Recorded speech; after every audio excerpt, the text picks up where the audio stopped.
Welcome to the Evening Review. My name is Sukhane, and joining us in studio is Dr. Michael Humavindu, who is the Deputy Executive Director in the Ministry of Trade, to provide an update on the investment bill, which was recently discussed at a ministerial event. Welcome to the Evening Review, Doc. Thank you so much for inviting us. Firstly, Doc, there's been much said about the investment bill, and there seems to be some kind of resistance to its eventual implementation. Just sort of give an idea of what is the investment bill and what is it meant to achieve?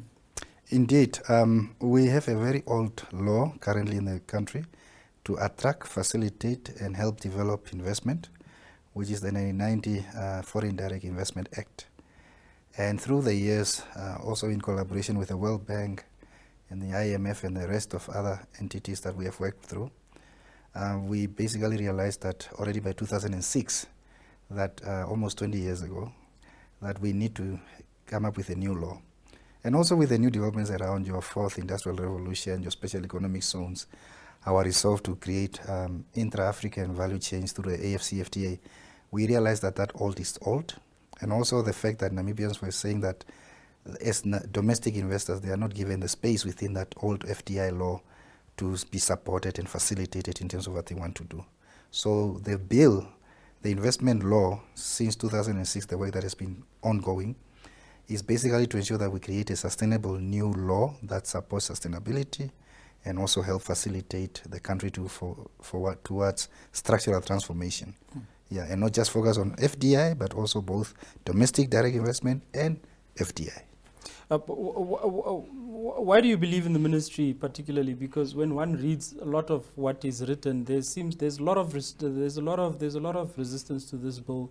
The words of policy uncertainty come into play. It's meant to chase away investors. It's meant to give too much discretionary powers to the line minister that would oversee that bill. Where do you think these sentiments come from, and do you see the bill acting in such a way? Yeah, definitely. There will always be changes inevitable, but also there will always be voices that either raise valid concerns and also voices that needs to be ventilated. Those that raise valid concerns are obviously actually those that would, for example, says that they need to ensure that the law is not too restrictive, that the law supports a viable, transparent regime that allows the minister to support investment, not necessarily restrict investment. But then you also have those voices that needs to be ventilated, especially your indigenous business that says that they need this law to protect them, to facilitate their investments, to support sector reservations for them. So as a ministry and as a government, your job is to ensure that you bring all these extreme and varied voices into the law to support a viable proposition for the country. So the concerns, whether they are the ones that are in terms of raising concerns, valid concerns, or the ones that says that the law is too soft, are matters that are being taken seriously, and we have been going through the country, all 14 regions, to ensure that we then assimilate all of them, and then work with the legal fraternity of government to make sure that they take care of those concerns in a best legalistic way to make sure that the law is valid for all of us. There were issues of it, the bill speaking to giving minister discretion, the minister essentially having very broad regulatory powers or very broad powers to that would have impact on the on the business landscape. Are those things contained in the bill? Mm-hmm. Well, let's look at the three critical issues that were raised when the minister tabled the bill in November 2021. We must also take cognizance that already this first version of the bill, the act was already promulgated in 2016 and even signed off by His Excellency, the President.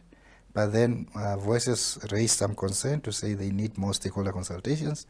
Government then agreed, and in November 2021, once again we tabled the bill, and once again questions and stakeholders requested for further consultations. But the main three issues that were raised is obviously in terms of a charge that the minister has the overreach in terms of decisions, in terms of investment approvals, that the Minister of Industrialisation that approves all investments in the country.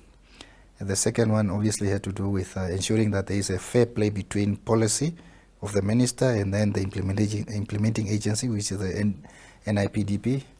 And then the third one was obviously in terms of there was a charge also that stated that there is a need to review the penalties that are imposed in the Act. They are deemed to be too harsh. And that is basically the essence of where we went around the country to assimilate further concerns plus those ones to review. In the meantime, the Prime Minister, the Right Honourable Prime Minister, has assimilated a technical team comprising of various institutions that then look at all these concerns. In short, if you allow me, in terms of the ministerial overreach, that charge was not deemed to be sufficiently highlighted by those that raised those concerns because they missed a critical point. The minister, in terms of the bill, only makes or enter into performance agreements on strategic investments. Now, maybe the question is, what is strategic investments? Those are basically larger size projects of national importance. For example, if someone comes in the country to invest in a nuclear power plant or perhaps green hydrogen, major size investment, or perhaps the new sector in oil and gas. But the second thing was also to ensure that you align the Minister of Industrialisation along with the powers that might be conferred upon a sector minister, say in mines and energy, in terms of particular investments, so that that is aligned. So the minister does not make investment approvals on all sectors. That is even a bureaucratic nightmare. And therefore, it's basically confined to strategic investments. The second issue was just more to ensure that the bill is aligned and allow the minister to concentrate on policy matters, and the implementing agency then implements some of the objectives of the Act. The third issue is that we did agree that the penalties are maybe too harsh, and therefore we then harmonized both the administrative penalties along with the criminal penalties, and also allowed for a much more longer latitude area of appeal. You can appeal, you can write to the minister to say, look, I've misbehaved perhaps in my investment, but allow me to correct my behavior before you get any penalties and the likes. And even if you get penalties or you get your land expropriated, for example, you have the right to fair compensation, and you can still also go to all the court systems in the country for a different determination, and not only what is determined by the minister. Yeah. And then earlier in the week, the Ministry of Trade hosted a consultative workshop. What would you list as the main takeaways there, regarding the discussion of this bill? Yeah. Interestingly, is that I think and that is also across our regional consultations. We have realized that the bill speaks to various stakeholders and interest groups. And so the bill is not only about facilitation and promotion, but it's also a developmental matter. You have business associations in the country, perhaps 4 or 5, as we have seen from the consultations this week, and each with common interest, but also varied interest, and also a different approach on how we should ensure that this bill speaks to their interest. So it's a very, very delicate balancing act that we need to go forward in making this bill speaks and support all the various interest groups within the country. Secondly, it's also the realization that we need to ensure that the bill supports investment for developmental impact in the country. Various things and various issues came to the front, especially in our consultations, in terms of even overreaching into procurement cycle of the country, overreaching into newer sectors that are coming through that are not well perhaps taken through in terms of how we need to ensure that the gains are balanced. And then obviously aspects around how to ensure that the MSME equation is supported also into the investment mandate that we want to drive in the country. And then there's a very from the side of policy analysts, from the side of business, there's a lot of anticipation for the draft bill to be released. At what stage are we in terms of getting that draft bill, and how long would that period be for input to be made? Right. This week, by tomorrow, we expected final comments from the public in terms of this regional consultations process that the minister has been undergoing to all the regions, with Venduk Commerce, which was the final one. And then what will happen is that the technical committee will convene. We have already met more than 10 times as a technical committee, and then finalize all the various inputs that we have received so far for the past 8 months or so. Then the minister will publicly release the draft bill again, but this time with a very short window period of two weeks for final comments, before she can then table it back to the relevant cabinet forums, which will then allow her then to eventually make it to the parliament. I must also add that we did also, during these regional consultations, also had an opportunity to also had sessions with the parliament, the National Assembly, in terms of also presenting the same matters that we presented to them as a matter of also earlier sensitization. This 2-week period, do you feel as a ministry that it is sufficient time, given again the issues around the implications of this bill? Is it enough? Do you think that it's enough time given for industry to make comments? Yeah, well, consultation process is never adequate, as we know, but it is also important to realize that the major aspects that affect a bill, in terms of the operationalization, in terms of making it dynamic, is always your regulations. And the draft regulations are done, and basically your law is basically that standalone piece of document that basically set the agenda after you have your policy, your legislative way or your legislative roadmap. But then you have your regulations, which are much more dynamic, which are actually the meat in this whole matter. And I think as much as we have done a thorough consultation process that might not satisfy all of them, we also have to ensure that we get some law in place, because relying on a very, very old law of 1990 is actually the thing that is also creating investor uncertainty. And the dynamism that is involved in the regulations is what we also need to put a lot of attention into. But we need to have a law in place in order for us to progress to the next stage, which is the regulations. Thank you, Doc. We want to continue the conversation a bit more on this matter, but we'll shortly have to call for a commercial break, so do stay tuned.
Welcome back to the Evening Review. Still joining me in studio is Dr. Michael Humavindu of the Ministry of Trade. Doc, there was a lot of excitement when the assembly plant was with the Peugeot Citroën assembly plant was commissioned.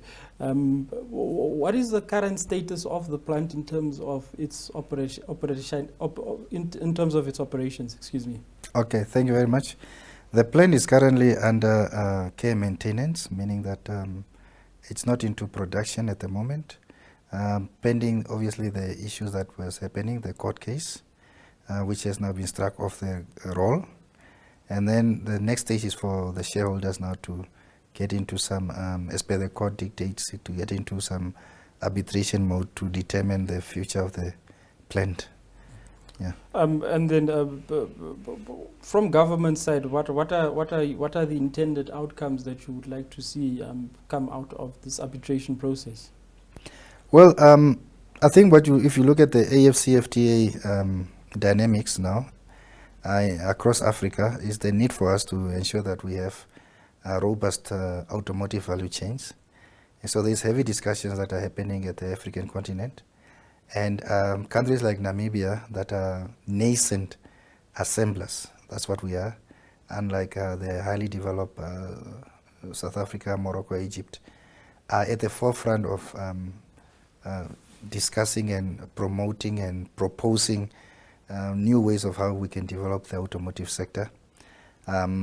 So therefore, our discussions and the lobbying work that we are doing on the African continent is to ensure that it can support nascent assemblers like Namibia, operations that we have on the ground, and other new ones that might be knocking on our doors, hopefully, soon, in order to ensure that they can also be sustainable. We need to give credence to the fact that we are having rules of origins that basically determine how much you can source locally and then how much you can actually source outside. At the moment, the going rates that are in SADC and that are also being discussed at the African continent is around 60-40, whereas Namibia and other nascent assemblers are looking at requesting for a much more gradualism approach to allow us to get to those 60-40, because when you start from scratch, you basically don't have any local value chains that can support that local sourcing ratio of 40%. And then, Doc, you've specified that the plant is currently on care and maintenance. Does it then mean that staff members that work for the plant were sent home, are currently now out of jobs, no car is being produced, and essentially what would be required again now to restart that process? Yeah, basically it's a shareholders' decision that they need to agree on the way forward after the court case now, and then see how they want to resuscitate the investment to ensure that it works. Obviously, there would be discussions which I'm not yet allowed to state publicly the way forward, but that's basically what is needed, is a shareholders' discussion and agreement to resuscitate the project. And how many, if you have figures on hand, how many employees were affected by this move to put it onto care and maintenance? Around 15. How many? 1.5. And how many vehicles were you able to produce at the plant? The production capacity of the plant is around 5,000 cars per annum, but we started with around 150, and most of them have actually been sold. The rest that are on the floor, we are still doing sales. Last week we sold already 5, and the economics of the plant is such that the little number that you sell basically keeps the plant alive, even when we had those 15 employees on board. So the operations and sustenance of the entity continues, but now is the shareholders then to have a discussion and see where they will end up with in terms of the investment decision on the plant. Okay. And then, Doc, now moving into another territory, is the adoption of a new EPZ regime that the Ministry of Trade is also looking at. What does this new regime look at? How does it differ from previous EPZ regimes that were in Namibia? Yeah. Essentially, we also, during that time when the investment bill was being looked at around 2006, 2012, those period, it was also found that our EPZ regime, in terms of a cost-benefit analysis, was just not helping the country to transform. And we also ended up, when you look at the list, we ended up with roughly 21 entities that by 2021. And 98% of those were in diamond cutting and polishing. So the original intent of ensuring that we get processing companies and manufacturing companies in the other sectors as well, not only diamond sector, did not materialize, and that is what that cost-benefit analysis was showing. But that's also because the EPZ regime is very static, just like the old FDI Act. And therefore, we needed to move to new regimes of economic zones, which are called the special economic zones. And therefore, we came up with a policy in 2022, last year, that was approved in Cabinet, on special economic zones. Much more dynamic, less restrictive than the EPZ zone that was much more outward based. Special economic zones, you can also ensure that you create such aggregation for local markets. Much more dynamic incentive approach. The EPZ was much more focused on giving, for example, zero capital tax, which was not accepted in terms of, that's how we almost ended up being blacklisted as a country. And also the fact that you have a much more nuanced way of ensuring that you can mainstream industrialization in a country if you use special economic zones. So the new regime is also very much hinged on private sector investment. That's basically what we want to see. And also with a much more plain approach, no geographic limitations. We can also create single firm special economic zones, and there's various approaches that we can utilize which give us much more flexibility. But that is basically the main issue, is to ensure that we align, just like the investment bill, with the new realities of what is happening. And then again, once again, going back to the investment bill for the special economic zone, when is the public going to have something tangible to look at, to comment on, to judge, to assess, and to give feedback on? On the special economic zones? Yes. We had an extensive consultative process last year, and that's why the policy was eventually approved.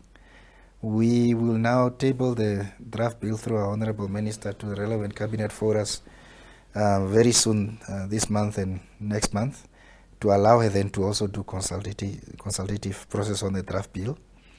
That means by October or so, we should see the Minister releasing the draft bill publicly, so that we can also have inputs, given the fact that the policy was already approved. So it will be easier for the public then to marry the two and ensure that they are able to provide relevant input. We also have started a process of looking at the regulations, because that is really where the meat is and how it will be done. The draft regulations will most likely be done by around early January, late December, early January. And then hopefully around mid-2024 is when we will start seeing some actualization of this final act and the regulations for special economic zones. Thank you very much for joining us on the Evening Review, Doc. No, thank you so much for inviting us, and we are really appreciative. Thank you for tuning in. Good night.